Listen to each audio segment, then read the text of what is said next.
Hello everyone, it's Antabi436 here. I know it's been a while, but I like to announce that I am officially done with power scaling. It's getting old, and it felt like a big mistake in my life. So no more who can defeat character videos. They all been cancelled. I am done arguing for hours over who would win in a fight. So if I do my own versus animations for now on, I do not care how powerful they are. I am sick and tired of terms like multiversal, outerversal, boundless, solos fiction, etc. When I see something like a planet being nuked, my mind wouldn't get corrupt by "oh, I wonder how big that explosion is."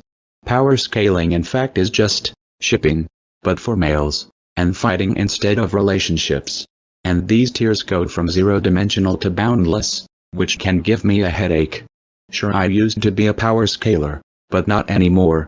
I have changed. I feel like power scaling should be same franchise fights only, not out-of-verse fights. I can debunk all of this power scaling stuff with just 3 words: David and Goliath. David is a weaker person than Goliath, and he defeated Goliath with a rock. Mario is the underdog when fighting Bowser, and he still wins. It's always stronger character or fastest character wins in power scaling stuff. Another thing is scaling characters to other characters, which also get confusing. Like, character 1 scales to character 2. Who can do this? An example being surviving the destruction of the sun. Meanwhile that said character was struggling against less impressive stuff. Want to know what's also a sacred cut to power scalers? Speed.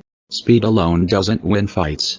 Omni-Man vs Red Rush, Jotaro vs Dio, Raisato vs Doppio, and Ainzulgaon vs Gazif Strinov are examples where the faster character lost a battle. Here is another verse one saw in power scaling. Persona series. I seen people put the C's, Investigation Team and Phantom Thieves at Universal or Multiversal. Seeing these people ignore the fact that they are supposed to be underdogs who take down people more powerful than them through their strategic ability and teamwork, rather than overpowering them, save for Universe Arcana, Izanagi no Okami and Satan Eel, pisses me off to no end, and it encapsulates everything I despise about power scaling and versus debates. Not to mention that their arguments mainly stem from them treating the final boss's non-destructive reality powers the same as their attack power, when the two are not even remotely the same.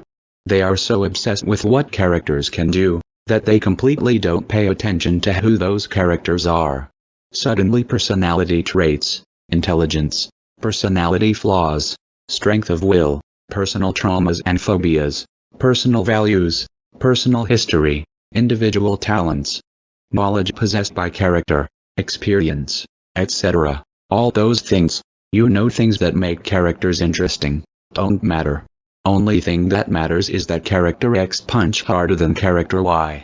But since every fight is a story in itself, and it's also an opportunity for character development, and it have thematic meaning, then personality traits of our protagonist are decisive factor in resolving fights.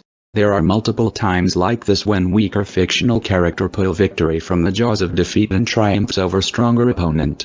Sometimes that's the meaning behind those stories, to show that might don't make right and that there is a hope even when you are confronted with overwhelming odds. Not to mention that stories where mightier character or faction would always win would be very boring and predictable. In reality, audience want to feel thrill of excitement, want to be on the edge of their seats, hoping that underdog will overcome the odds and pull victory from the jaws of defeat. So nowadays, I want to be power scaling free.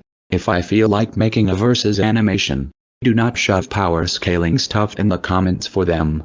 Anyways, this is Antabi436 signing off.